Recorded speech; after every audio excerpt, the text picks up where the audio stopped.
أعوذ بالله السميع العليم من الشيطان الرجيم بسم الله الرحمن الرحيم الحمد لله الذي هدانا لهذا وما كنا لنهتدي لولا أن هدانا الله والصلاة والسلام على سيدنا محمد نور الهداية وعلى آله وصحبه نجوم الرشاد رب اشرح لي صدري ويسر لي أمري واحلل عقدة من لساني يفقهوا قولي رضيت بالله ربا بالإسلام دينا وبمحمد نبيا ورسولا وبالقرآن إماما وحكما ربي زدني علما وارزقني فهما أما بعد فأقول حضرة المحترمين والمكرمين para alim, para sepuh semua yang saya hormati dan saya muliakan, wabil khusus kepada pimpinan Majelis Taklim Samsi Sumus, beliau Bapak Ustadz Mabrur yang saya cintai dan saya hormati serta saya muliakan, serta tokoh masyarakat setempat, dalam hal ini Bapak RT Sanin yang saya hormati dan saya muliakan serta saya cintai,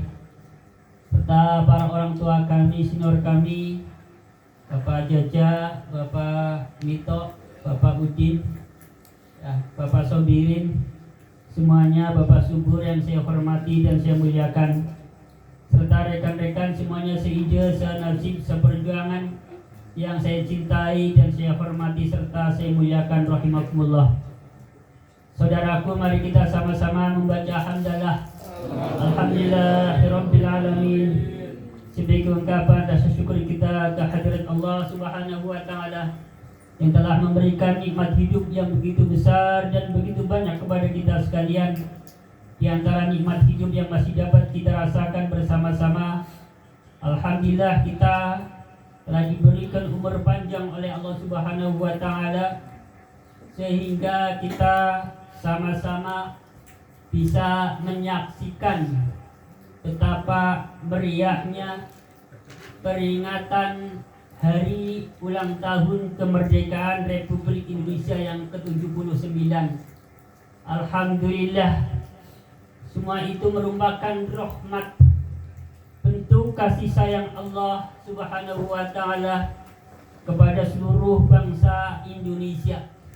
Merupakan suatu kenikmatan yang sangat luar biasa untuk seluruh bangsa Indonesia. Dan sebab itu kita patut bersyukur kepada Allah Subhanahu wa taala dan harus berterima kasih kepada para pejuang yang telah rela mengorbankan jiwa, raganya serta hartanya demi terwujudnya kemerdekaan Republik Indonesia. Oleh karena itu, saya mengajak kepada teman-teman sekalian, mari kita sama-sama menghadiahkan bacaan suratul Fatihah kepada para pejuang yang telah berjuang atas kemerdekaan Republik Indonesia. Monggo. Bismillahirrahmanirrahim. Ala hadiniyah wa ala kulli niyatin sholihah ila arwahi mujahidina fi baladi Indonesia. Syawlida lahumul Fatihah. A'udzu billahi minasyaitonir rajim. Bismillahirrahmanirrahim.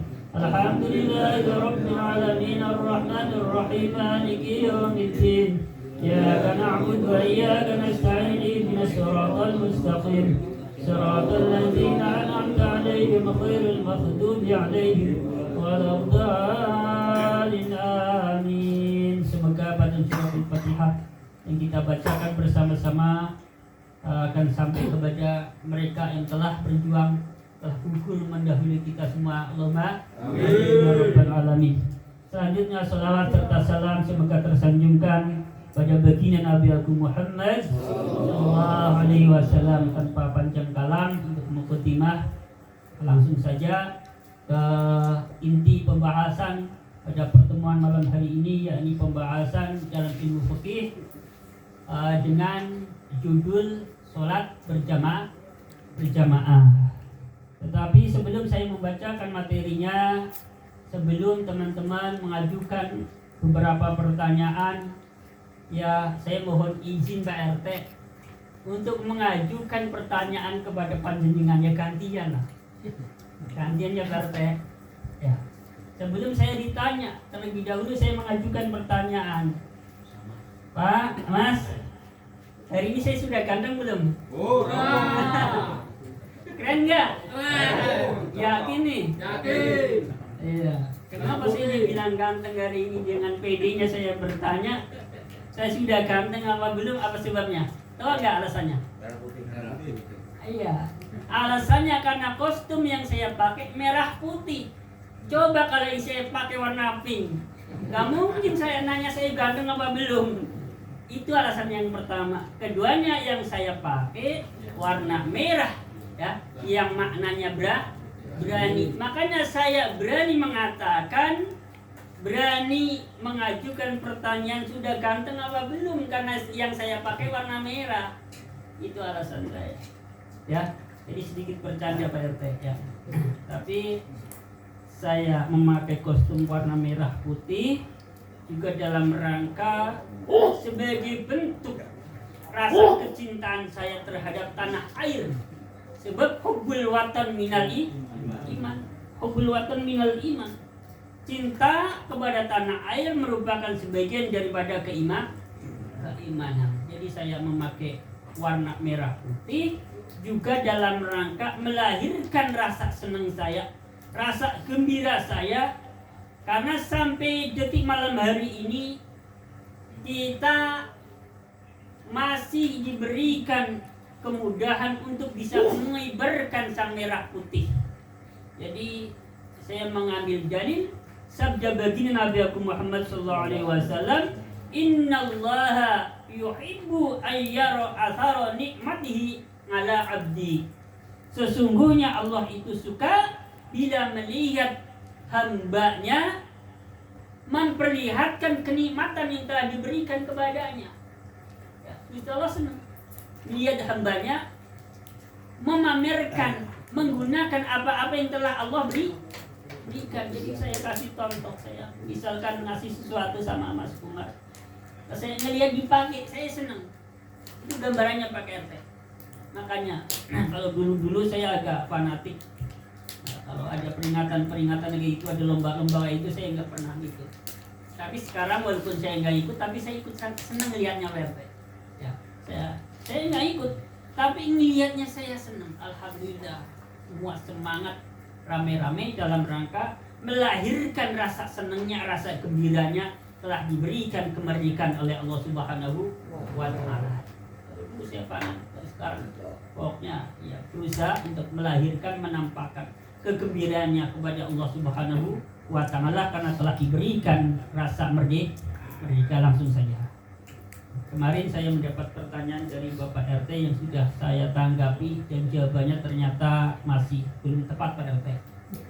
Pertanyaannya kemarin, bagaimana kalau ada orang sholat di luar masjid, tepatnya di samping, ya, sebelah kanan atau kiri masjid, di luar.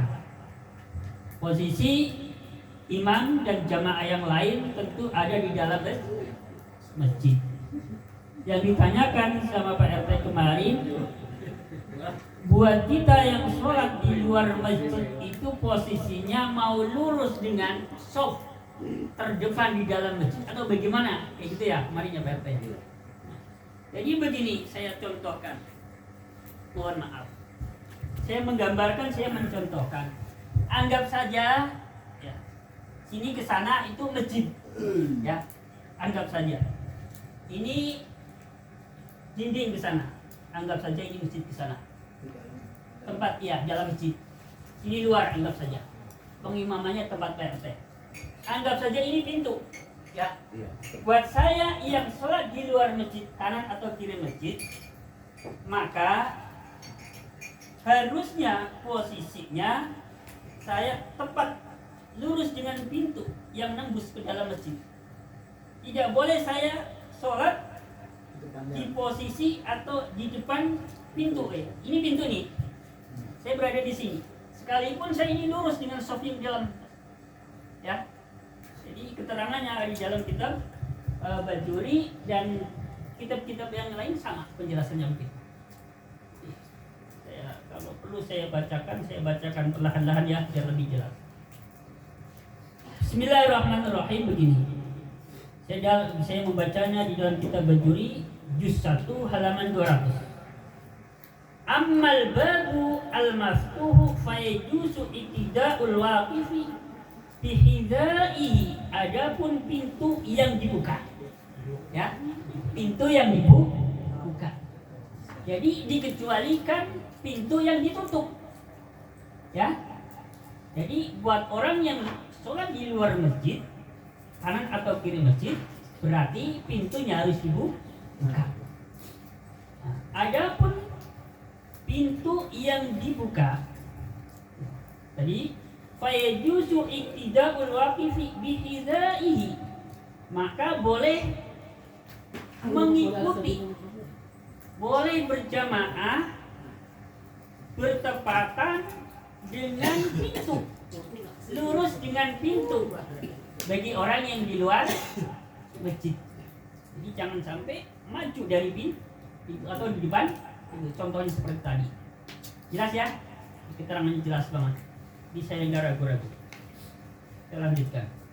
Wasofil mutasili bihi. Begitu juga dengan sof yang nyambung dengan orang yang berdiri, ya, tepat di pintu. Saya di sini sebagai makmum yang pertama yang di luar masjid. Saya sah sebagai makmum yang di sini ke sana manjang juga sah, ya. Begitu juga dengan sof yang di belakang saya. Sekalipun sof yang di belakang saya nanti ke sana tidak bisa melihat secara langsung ke dalam, nggak apa-apa. Jadi patokannya yang di sini nih. Ada satu orang yang posisinya tepat di pintu, nembus ke dalam, dan pintu ini harus dibuka. Ammal babu al-maftuhu fayajuzu. Adapun pintu yang dibuka, ya. Jadi mengecualikan pintu yang ditutup. Jelas ya Pak Jaja ya? Semua jelas.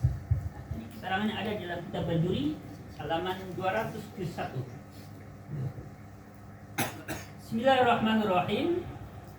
Bismillahirrahmanirrahim, saya teruskan. Saya teruskan. Tadi sampai mana?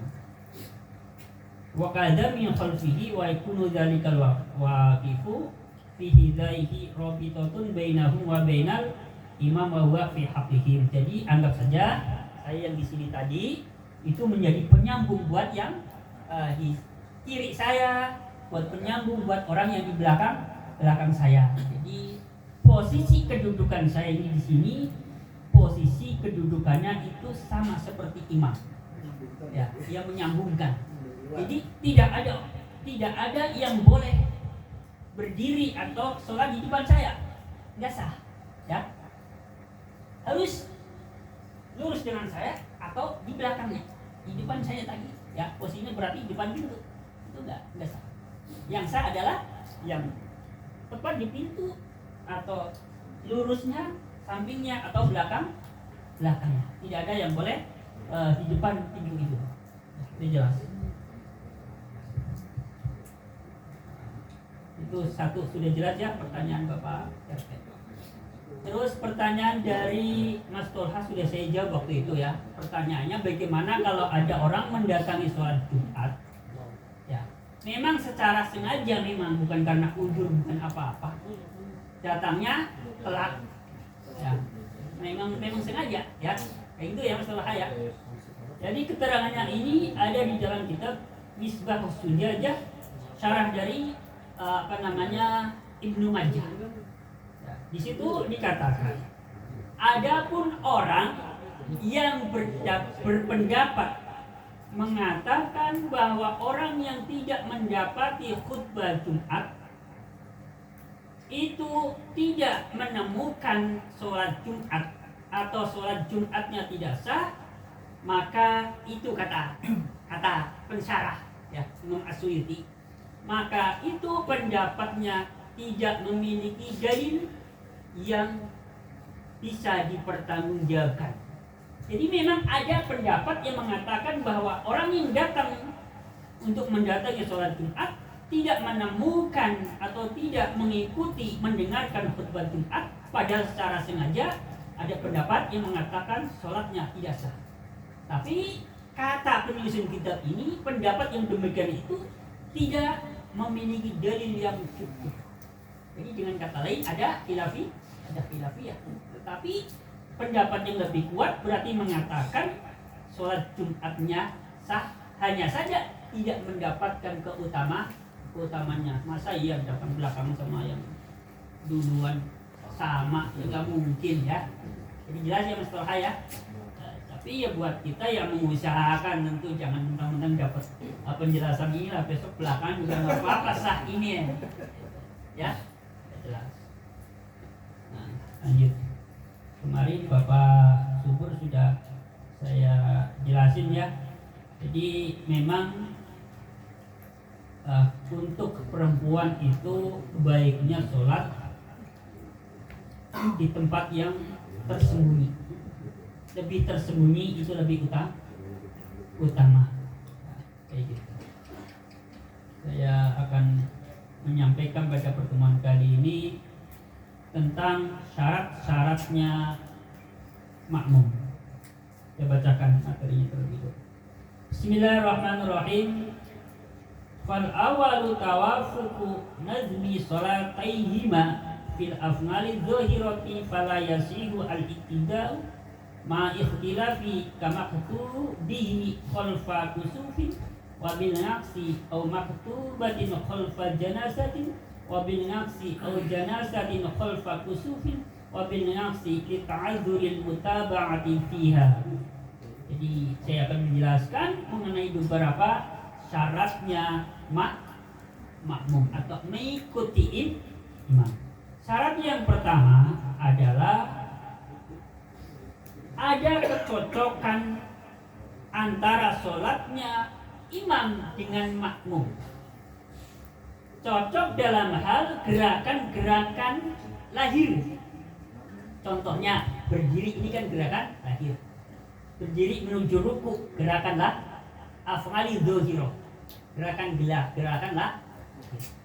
Jadi dari ruku ke i'tidal ini juga gerakan. Jadi ada kesamaan, ada kecocokan antara makmum dengan imam. Maka tidak sah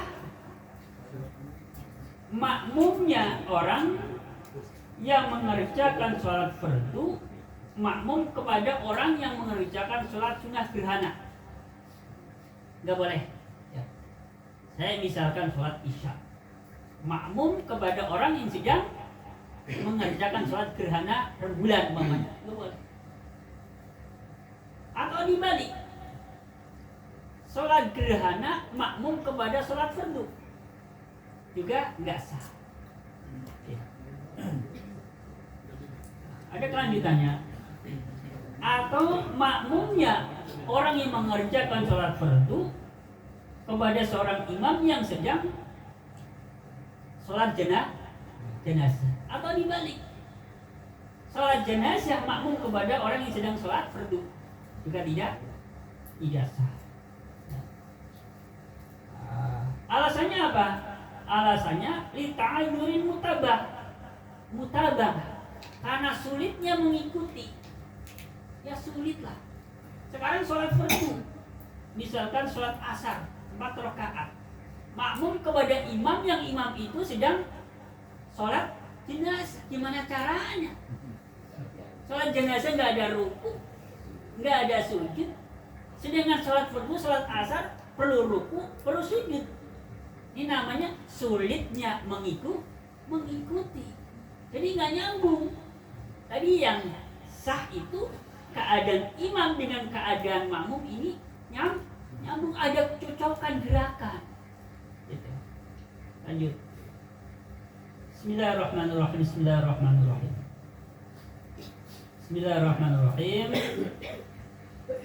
Ya kayak tadi kan. Ya misalkan sholat gerhana kan di rakaat pertama membaca Fatihah. Setelah membaca Fatihah ruku. Ya. Ruku, berdiri lagi untuk apa? Untuk membaca Fatihah lagi. Selesai membaca Fatihah, ruku lagi. Setelah ruku, yang kedua berdiri i'tidal. Kalau bila sholat fardu setelah membaca Fatihah, suratan, ruku, kalau ruku i'tidal kan sujud. Nah, imamnya kan nggak begitu karena dia sedang sholat khusyuk. Nah, ini kan namanya gerakannya nggak ketemu. Ini yang nggak boleh. Ya, sudah jelas ya. Kita lanjut. Bismillahirrahmanirrahim. Bismillahirrahmanirrahim.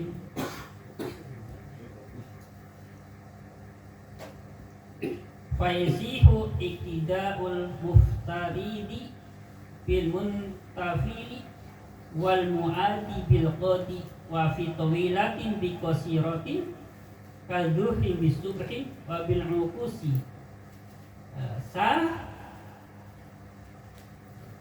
makmumnya orang yang mengerjakan sholat fardu kepada orang yang mengerjakan sholat sunnah, ya. Tapi memang ada tadi di depan, tapi sholat sunnah tertentu yang gerakannya kebetulan ada perbedaan. Sholat jenazah nggak pakai ruku, nggak pakai sujud, ini nggak boleh, ya. Sholat gerhana, ya, gerhana berdiri untuk membaca Fatihah dalam satu rakaat dua kali, maka tidak boleh dimakmumin atau menjadi makmum pada orang yang sholat fardu. Tapi kalau sholat sunnah yang lain yang kebetulan gerakannya sama, ini nggak mengapa, ya. Setelah Fatihah pada suratan, ruku i'tidal kemudian sujud, ini kan sama gerakan lahirnya. Nah, jadi nggak apa, boleh. Jadi kalau ada pertanyaan, apa boleh kita orang yang mengerjakan sholat fardu makmum kepada orang yang sedang mengerjakan sholat tahiyatul masjid, boleh. Atau dibalik, ya, orang yang mengerjakan sholat sunnah yang lain lah kepada orang yang sedang mengerjakan sholat fardu. Ini jadi pernah saya praktekkan ketika sholat taraweh, ya. Saya sudah terlambat sholat isya makmum kepada imam yang sedang menjadi imam sholat. Caranya bagaimana? Caranya ya setelah salam imam, saya kan sholat isya 4 rakaat, ya mau faroqah menyendiri, nggak nungguin imam, nggak kayak itu. Jadi kesempatan untuk mengikuti imam hanya di rakaat pertama dan kedua. Nah, ini memang ada perbedaan jumlah rakaat, tapi gerakannya kan sama, bisa diikuti. Tadi yang nggak bisa karena nggak bisa diikuti, ada perbedaan gerakan. Itu masalahnya begitu. Jadi nggak mutlak, nggak boleh, enggak. Ada yang boleh, ada yang enggak. Bismillahirrahmanirrahim.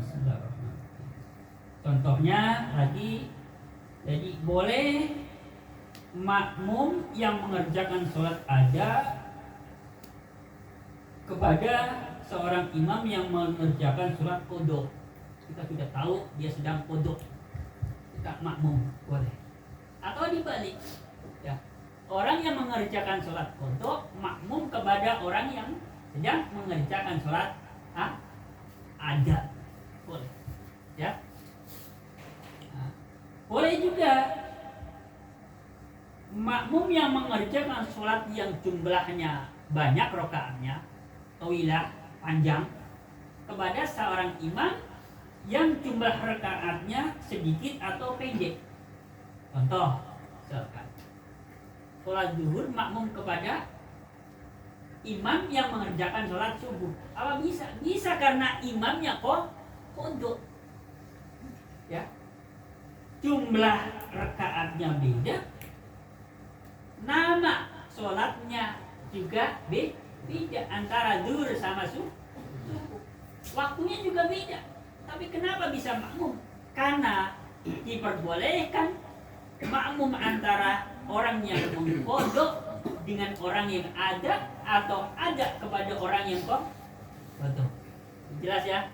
Jadi nggak ragu-ragu kalau misalkan masuk ke sholat ke masjid ada orang yang sedang sholat, kita makmum saja, nggak usah ragu-ragu, nggak usah pakai nanya ini orang sholat duha atau sholat qodho, ya. Ya, ikut aja. Yang ikut aja.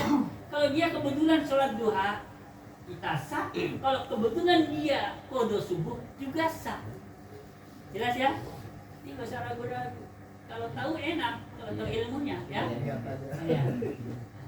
Jadi di sini pembahasannya diperbolehkan perbedaan niat antara imam dan makmum.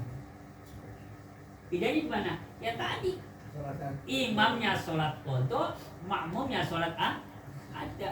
Atau dibalik, imamnya sholat ada, makmumnya sholat qadha, kan ada perbedaan niat. Ini diperbolehkan.